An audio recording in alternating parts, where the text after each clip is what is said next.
In this step, we want to test the myMathSum method.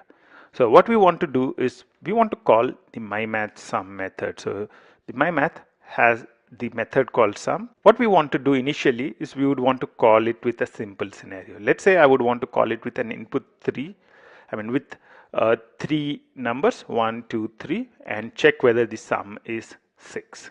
So let's do that right now. So how do we do that?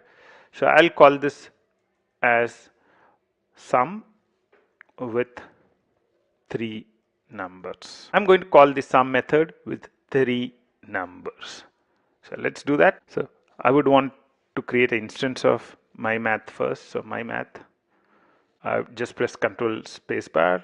Now I can import that. So you would now see that myMath, we are in the same package. It does not need to be imported. myMath is equal to new myMath. Now I would want to call this sum method. So myMath.sum. So I would want to call the myMath sum with 3 numbers. So I'll create an int array.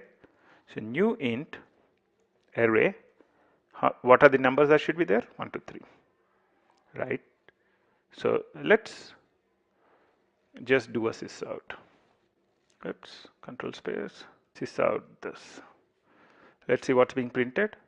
The way you can run this is by saying right click, run as JUnit test. Anything with an test annotation would be run as a JUnit test. So this is succeeding. The important thing for us is what's in the output. Absence of failure is success. So how do I check that result of this is 6? How do I check that? So now let's create a small variable. So I'll call this result. So result is equal to this. I would want to check now.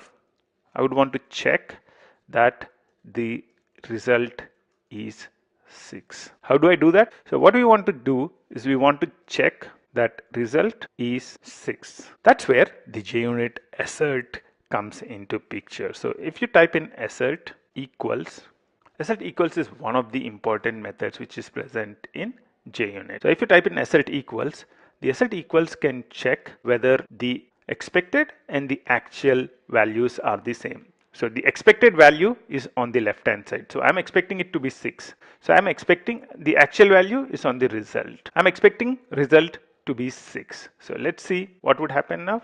Okay, cool. This is 6.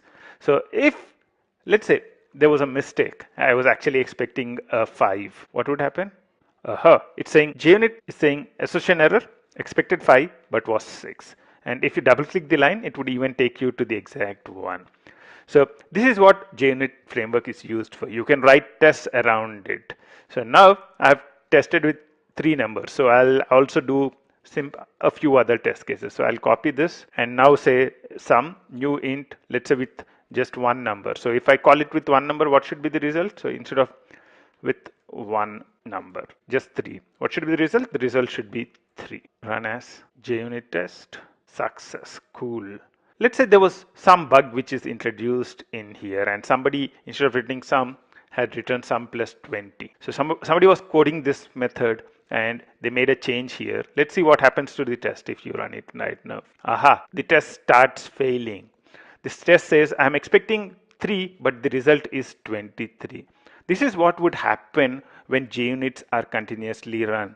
Let's say one of your projects made a mistake in the implementation of your method. So you have implemented the method, you wrote the test, and later your friend or your project mate is changing your code and he introduced a bug. What happens when we run JUnits continuously is that the JUnit would find the bug and the test would start failing. And now you can actually go ahead and start fixing the test. So you go ahead and fix the test and run it and the test succeeds. That's perfect. One small improvement that we can do in here is instead of creating an instance of myMath in every test, I can create one common instance.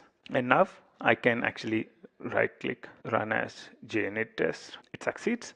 And the other thing is I can also inline this variable. So why do I need to create a variable called result? I can directly call the method in here. Shortcut is Alt-Shift-I and inline and Alt-Shift-I inline.